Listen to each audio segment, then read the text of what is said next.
Hi guys, कैसे हो आप सभी। Welcome back to my channel. तो आज हमने एक ऐसी मूवी का एक्सप्लेनेशन आप सभी के लिए लाया है जो इंसान और रोबोट के बीच के कनेक्शन को बताता है, और उस मूवी का नाम है रियल स्टील। तो बिना टाइम वेस्ट करते हुए आते हैं अपनी कहानी पर। It's hard to breathe, but that's alright. Hush.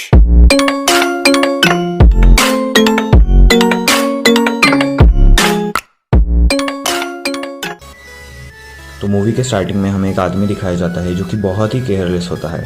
उसका नाम चार्ली है और वो एक जॉबलेस आदमी है, और वो रोबोट फाइटिंग में हिस्सा लेकर कुछ पैसे कमा लेता है। रिसेंटली वो एक रोबोट फाइटिंग हार जाता है, जिसकी वजह से उसके पास कुछ भी नहीं बचता। फिर उसे पता चलता है कि एक बहुत बड़ा कंपटीशन होने वाला है, जिसके लिए वो एक बड़ा सा रोबोट तैयार करता है। अब कंपटीशन का दिन आ चुका था और वो रोबोट को अपने साथ लेकर आ जाता है। आज उसके रोबोट की एक बहुत बड़े बुल के साथ फाइट थी, लेकिन वो बुल बहुत बड़ा चैंपियन बुल था जो कि कई कॉम्पिटिशन जीत चुका था। एट लास्ट चार्ली उस बुल के ओनर से एक अमाउंट तय करता है कि अगर मैं जीता तो तुम्हें मुझे $20,000 देने होंगे। तो आगे से वो ओनर कहता है कि अगर मैं जीता तो तुम्हें मुझे $20,000 देने पड़ेंगे। अब फाइट शुरू होती है। चार्ली के पास एक रिमोट कंट्रोलर होता है जिससे वो उस रोबोट को कंट्रोल कर रहा होता है, और दूसरी तरफ बुल को तो कंट्रोल करने की ज़रूरत ही नहीं थी, वो खुद ही उस रोबोट के लिए काफ़ी था। चार्ली शुरू में अच्छा खेलता है, लेकिन बाद में उसका ज़रा सा ध्यान हटने पर उसका रोबोट नीचे गिर जाता है। बुल उसके रोबोट को काफ़ी बुरी तरह से जख्मी कर चुका था। फिर चार्ली को हारने की टेंशन होती है और वो उस आदमी से कहता है कि मैच दोबारा शुरू करते हैं। तो वो आदमी कहता है कि नहीं, अब तुम्हारा रोबोट कूड़ेदान में जाएगा। और यही होता है, उसका इतना जायंट बुल उस रोबोट का कुछ भी नहीं छोड़ता। वो उस रोबोट के टुकड़े टुकड़े कर देता है। अब जाहिर सी बात थी कि चार्ली वादे के मुताबिक मैच हार गया था और उसे उस बुल के ओनर को $20,000 देने थे, और उसके पास तो ज़रा भी पैसे नहीं थे। और वो घबरा कर वहाँ से भाग जाता है और वो एक जगह छुपता है। पर तभी वहाँ पर दो लोग आ जाते हैं और उसे बताते हैं कि जिस औरत के साथ तुम 10 साल पहले रहते थे उसकी डेथ हो गई है, और तुम्हारा एक बेटा है जो कि 10 साल का है, और वो अब अकेला है और उसकी आंट के पास रहता है। और अब कोर्ट फैसला तुम्हारे बिना नहीं लेने वाला। तुम आकर ये बताओ कि तुम्हें अपना बेटा चाहिए या तुम उसकी आंट को अलाउ कर दोगे उसे रखने के लिए। चार्ली तो वैसे भी वहाँ से भागना चाहता था। अब वो फ़ौरन ही कोर्ट चला जाता है। वहाँ पर उसकी आंट कहती है कि मैं बहुत ज़्यादा अमीर हूँ और मैं इस बच्चे का ख्याल अच्छे से रख सकती हूँ, ये जो मांगेगा मैं उसे दूंगी। और वो फिर चार्ली से रिक्वेस्ट करती है। चार्ली को तो कुछ फ़र्क ही नहीं पड़ता था कि उसका बेटा जिसके भी पास जाए, क्योंकि वो उसे कभी मिला जो नहीं था। वो उसे बेटा देने ही वाला होता है। तभी उसे एक आइडिया आता है कि मैं ऐसा शो करूँगा कि मैं अपने बेटे को उसकी आंट के पास नहीं देना चाहता, और ऑब्वियसली वो जितनी अमीर है वो कहेंगी कि मुझे तुम इतने पैसों के बदले तुम्हारा बेटा दे दो, और जब मुझे बहुत सारे पैसे मिल जाएंगे तो मैं उसे बेटा दे दूंगा। और वो ऐसा ही करता है। वो $1,00,000 के बदले उसका बेटा उसकी आंट को दे देता है। लेकिन उसके बाद वो आंट उससे एक फेवर करती है कि उन्हें 3 महीने के लिए कहीं जाना है, तुम्हें अपना बेटा 3 महीने अपने पास ही रखना पड़ेगा, और बाद में वापस आने के बाद हम उसे हमेशा के लिए हमारे साथ ले जाएंगे। चार्ली को उनकी बात माननी पड़ती है। फिर चार्ली उसका बेटा और पैसे लेकर एक जगह जाता है। वहाँ एक औरत से मिलता है। वो उसे $50,000 देता है और वो उसे स्ट्रॉन्ग रोबोट बनाने को कहता है। और वो औरत उससे कहती है कि आप फिक्र ना करें, इतने पैसों में आपका काम हो जाएगा। चार्ली का बेटा ये सारी बात सुन रहा होता है और उसे बिल्कुल अच्छा नहीं लगता। चार्ली उसे कहता है कि इतने पैसों के बदले हमारे पास एक बहुत ताकतवर रोबोट आने वाला है, और कुछ ही दिन में उनके पास वो रोबोट आ जाता है। वो दोनों उसका नाम नॉइजी बॉय रखते हैं। वो बहुत ही ज़्यादा जायंट और पावरफुल था। चार्ली प्लान बनाता है कि इतना अच्छा रोबोट मेरे पास आ चुका है तो एक रोबोट फाइट हो जाए। और फिर चार्ली और उसका बेटा एक जगह पर जाते हैं और वहाँ रोबोट फाइटिंग शुरू हो जाती है। चार्ली चाहता तो वो इतने पावरफुल रोबोट का यूज़ करके वो फाइट जीत सकता था, लेकिन वो केयरलेस ही था, और वो ये भी फाइट बुरी तरह से हार जाता है, क्योंकि सामने वाला रोबोट पहले तो नॉइजी बॉय का हाथ तोड़ता है, उसके बाद उसका सर उसकी बॉडी से अलग कर देता है। इस बात की वजह से चार्ली को बहुत बुरा लगता है, और वो फिर अपने बेटे से कहता है कि अब कुछ भी नहीं हो सकता, अब मैं इस रोबोट को जोड़ कर ही रहूँगा। फिर ये दोनों जंकयार्ड जाते हैं ताकि वहाँ से उनको कोई ऐसा सामान मिल सके जिससे उनका रोबोट जुड़ सके। वहाँ पर बहुत ज़्यादा बारिश हो रही होती है और ये लोग नॉइजी बॉय के स्पेयर पार्ट्स ढूंढ रहे होते हैं, लेकिन तभी उसके बच्चे का पाव स्लीप होता है और वो नीचे गिरने लगता है। फिर चार्ली फ़ौरन से उसे बचा लेता है। तभी वो बच्चा दिखता है कि उसका पाव जिस चीज़ से स्लिप हुआ वो किसी पुराने रोबोट का हाथ है। वो उसके फादर को कहता है कि हम इसे बाहर निकालते हैं, लेकिन चार्ली कहता है कि हमारे पास इसके लिए टाइम नहीं है और बारिश भी हो रही है।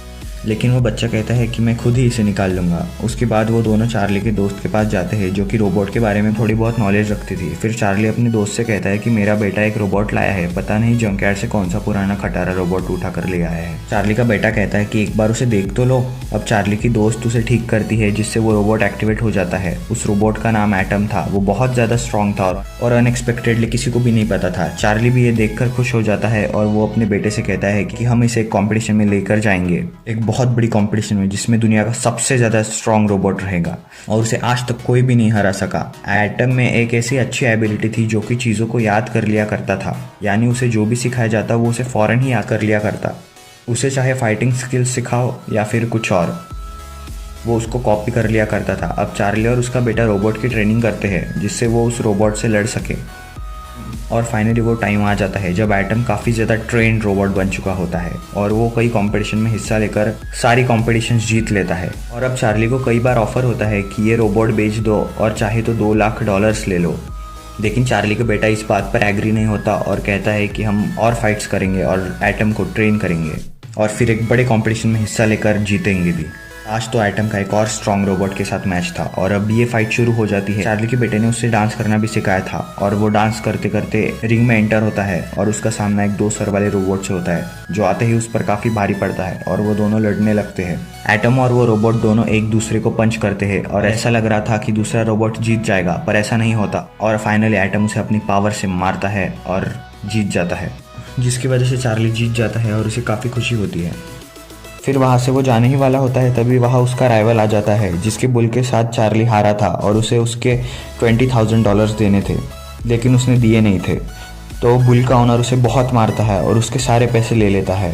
ये सब कुछ चार्ली का बेटा भी देख रहा होता है। फिर बाद में वो उसके बेटे से कहता है कि मैं अब तुम्हें नहीं पाल सकता क्योंकि मेरे पास पैसे नहीं हैं, और अब तक उस बच्चे की आंट और अंकल भी आ चुके थे। फिर चार्ली उससे कहता है कि आओ मैं तुम्हें तुम्हारी आंट के पास छोड़ दूँ। तभी वो बच्चा कहता है कि नहीं, मुझे आपके साथ ही रहना है। फिर वो ज़बरदस्ती अपने बेटे को उसके आंट के पास दे देता है और वापस आ जाता है। फिर उसकी दोस्त कहती है कि तुम्हारा बेटा कहाँ पर है। तभी वो कहता है कि मैंने दे दिया उसको उसकी आंट को, मुझे ऐसा करना ही था, वैसे भी मैं उसका ठीक से ख्याल नहीं रख पा रहा था। तभी उसकी दोस्त कहती है कि चार्ली तुम होश में तो हो, वो तुम्हारा बेटा है, वो तुम्हारे साथ रहना चाहता है तो तुम्हें क्या प्रॉब्लम है, तुम फ़ौरन उसके पास जाओ और उसे लेकर आओ। फिर चार्ली को ऐसा करना ही पड़ता है क्योंकि चार्ली को एहसास हो जाता है कि उसका बेटा ही था जिसने एटम को इतनी टेक्निक सिखाई थी। अब वो उसके बेटे के पास जाता है और उसे कहता है कि हमारा मैच आज ज़्यूस के साथ है जिसे आज तक कोई नहीं हरा पाया, पर हमें एटम को ट्रेन भी तो करना है। तो अब उसका बेटा खुशी खुशी उसके साथ आ जाता है और उसकी आंट भी उसे कुछ भी नहीं कहती बल्कि वो हैप्पीली इजाज़त दे देती है। तो अब वो दिन आ चुका था जिस दिन एटम की मैच दुनिया के सबसे पावरफुल रोबोट ज़्यूस के साथ थी। कई लोग उस पर बेट लगाते हैं। वहाँ पर वो आदमी भी आया हुआ था जिसका बुल था। वो कहता है कि एटम हार जाएगा और वो भी काफ़ी ज़्यादा पैसों की बेट लगाता है जो कि वादे के मुताबिक उसके पास मिलने वाले थे, लेकिन किसी को क्या पता कि आगे क्या होता है। तो अब एंट्री होती है ज़्यूस की जो कि काफ़ी खतरनाक एंट्री थी। फिर चार्ली अपने बेटे से कहता है कि हमें कुछ भी करके ये मैच जीतना ही पड़ेगा। इनको बताया जाता है कि इनके 5 राउंड्स होने वाले हैं और पहला राउंड शुरू हो जाता है और ज़्यूस फ़ौरन से एटम को एक पंच मारता है और एटम बेचारा यहाँ पर गिर जाता है, लेकिन ज़्यूस उसे पंच मारते ही जाता है और एटम को एक भी चांस नहीं देता पंच मारने का। फिर यहाँ पर एटम काफ़ी वीक हो जाता है और बाद में ज़्यूस एटम के हेड पर जोर से मारता है जिससे एटम बाद में नीचे गिर जाता है और राउंड ख़त्म होने की काउंटडाउन शुरू होती है। फिर चार्ली का बेटा एटम से कहता है कि उठो एटम, तुम्हें उठना ही पड़ेगा। फिर एटम उठ जाता है और ज़्यूस को जोर से हेड पर एक पंच मारता है। फिर वहाँ बैठी सभी ऑडियंस शांत हो जाती है क्योंकि आज तक ज़्यूस को ऐसा पंच किसी ने नहीं मारा था। इससे एटम काफ़ी एनर्जाइज होता है और ज़्यूस को और पंचेस मारने लगता है, लेकिन ज़्यूस को आ जाता है गुस्सा कि किसी ने उसे मारा। फिर वो एटम को इतना मारता है कि एटम को मौका ही नहीं मिलता ज़्यूस को मारने का। फिर एटम को वो ख़त्म ही करने वाला होता है कि तभी राउंड 1 एंड होने की बेल बजती है। चार्ली आकर एटम को ठीक करता है और उसे कूल डाउन करता है। फिर राउंड 2 की बेल बजती है और दूसरे राउंड में भी दोनों एक दूसरे से लड़ रहे होते हैं, लेकिन ज़्यूस इतना स्ट्रांग था कि उसे कुछ भी नहीं हो रहा था एटम के पंचेस का। फिर ज़्यूस उसे इतना मारता है कि एटम इससे नीचे गिर जाता है, पर बेल बजने से पहले ही एटम खड़ा हो जाता है।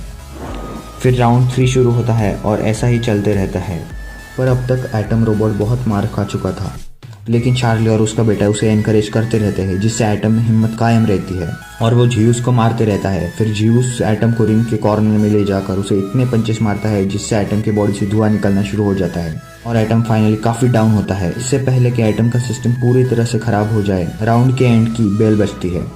चार्ली फौरन वहां आता है और एटम में कुछ चेंजेस करता है और उसे ठीक करता है। फिर 5th राउंड शुरू होने वाला था, लेकिन एटम की हालत ऐसी नहीं थी कि वो अपने आप से जीउस को मार पाए। फिर चार्ली का बेटा चार्ली को एक आइडिया देता है कि हम जानते हैं कि एटम हमारे एक्शंस को कॉपी करता है, तो क्यों ना आप उसके पास खड़े होकर उसे गाइड करें। तब चार्ली उसके बेटे से कहता है कि मैं कैसे उसे गाइड करूं, लोग मुझे देखेंगे और मैं रिंग में कैसे उसे दिखाऊं। तब चार्ली का बेटा उसे कहता है कि आप रिंग के बाहर रहकर एटम को गाइड करें, इससे लोगों का ध्यान आप पर नहीं बल्कि फाइट पर रहेगा। अब ये फाइनल राउंड था, तो चार्ली एटम को समझाता है कि मैं जैसा करूँ वैसा ही तुम करना, और राउंड शुरू हो जाता है। और फिर एटम जीउस पर काफ़ी अटैक करता है। शुरू में एटम खुद को डिफेंड करता है और जीउस उस पर काफ़ी अटैक करता है, लेकिन मौका देखते ही वो आगे से पंचेस मारना शुरू कर देता है। और अब जीउस की बैटरी कम होने लगी थी, जिससे वो रुकने लगा था और काफ़ी स्लो चलता है। ये देखकर चार्ली काफ़ी खुश होता है और कहता है कि अब तो मैं इसे आसानी से हरा पाऊंगा। और फिर वो पंचेस मारना शुरू करता है, जिससे एटम भी कॉपी करता है। जीउस को पंचेस मारते ही रहता है। जीउस का ऑनर ये सब देख रहा होता है, तभी वो खुद उसे कंट्रोल करने लगता है, क्योंकि उसे यकीन नहीं हो पा रहा था कि जीउस हार रहा था। और चार्ली भी अब काफ़ी कॉन्फिडेंट हो जाता है और जंप कर के पंचेस मारता है, जिससे एटम भी उसे कॉपी करता है। और यहाँ पर हमें ये रिवील होता है कि चार्ली एक बहुत अच्छा बॉक्सर था, लेकिन रोबोट फाइटिंग में लोगों का इंटरेस्ट बढ़कर ह्यूमन बॉक्सिंग होना कम हो गई थी और उसका करियर ख़त्म हो गया था और अब बॉक्सर्स को कोई नहीं पूछता था। लेकिन अब जब चार्ली बहुत अच्छे से खेलने लगता है, तो इसे देखते हुए उसकी फ्रेंड रोने लगती है और उसका बेटा भी इमोशनल हो जाता है, क्योंकि उसे उसके फादर पर गर्व हो रहा होता है कि उसके फादर इतने अच्छे बॉक्सर है, इतने अच्छे फाइटर है, और वो हमेशा से अपने फादर को ऐसा ही देखना चाहता था। अब ऑडियंस चार्ली और एटम को चीयर अप करने लगती है। चार्ली को अपने करियर की पुरानी यादें आने लगती है, जिससे वो दिल से फाइट करता है। फिर एटम फाइनली जीउस के चिन पर जोर से एक पंच करता है, जैसा आज तक किसी ने नहीं किया। ऐसा करने से जीउस के सिस्टम में एरर आ जाता है और वो नीचे गिर जाता है। अब काउंटडाउन शुरू होती है, क्योंकि ये फाइनल राउंड था और अगर जीउस ना उठता तो एटम जीत चुका था। लेकिन जीउस का ऑनर जैसे तैसे करके जीउस को उठाता है, पर एटम फिर से उसे मारना शुरू करता है। अब जीउस के ओनर को काफ़ी ज़्यादा गुस्सा आता है और वो जीउस का कंट्रोलर ही तोड़ देता है। अब जीउस को कोई चांस नहीं था जिससे वो एटम को हरा पाए, और एटम उसे मार कर नीचे गिरा देता है और जीउस का सिस्टम पूरी तरह से तबाह होता है। तो सबको लगता है कि चार्ली और एटम जीत चुके थे, पर अनाउंसमेंट होती है कि जिससे सभी हैरान हो जाते हैं, क्योंकि उन्होंने जीउस को विनर बनाया था। बात भी ठीक थी कि हर राउंड में जीउस ने एटम से अच्छा ही परफॉर्म किया था, बस आखिरी राउंड में एटम ने उसे हराया। पर इस डिसीजन से कोई खुश नहीं होता और ऑडियंस भी कहती है कि आखिरी राउंड में तो फाइट का मजा आया, और सारे लोग शोर मचाने लगते हैं। तो जिन लोगों ने जीउस को विनर बताया था वो कहते हैं कि रुकिए, पूरी बात तो सुनिए। जीउस सिर्फ पॉइंट के बेसिस पर जीता है, लेकिन इस फाइट का चैंपियन है एटम, और वहाँ पर एटम को चैंपियन का टाइटल दिया जाता है। चार्ली को बहुत सारे पैसे मिलते हैं और काफ़ी ज़्यादा एप्रिसिएशन भी। अब क्योंकि जीउस खत्म हो चुका था, इसलिए उसे विनर बनाने का कोई फ़ायदा नहीं था और सब लोग काफ़ी खुश होते हैं। चार्ली खुशी में अपने बेटे को गले से लगाता है और कहता है कि मुझे तुमसे बहुत प्यार है, मुझे जो पैसे मिले हैं वो मैं तुम्हारी आंट को वापस करके तुम्हें अपने पास लाऊंगा, मैं अब तुम्हें दूर नहीं जाने दूंगा। फिर चार्ली का बेटा उसे कहता है कि मुझे आप जैसा ही बनना है, और यहाँ पर ये मूवी हैप्पीली एंड हो जाती है। तो अगर आपको ये वीडियो पसंद आई तो आपको पता है कि क्या करना है, इस चैनल को सब्सक्राइब और इस वीडियो को लाइक और शेयर, जिससे मैं आपके लिए ऐसी मूवीज़ की एक्सप्लेनेशन लाता रहूँगा। Thank you for watching.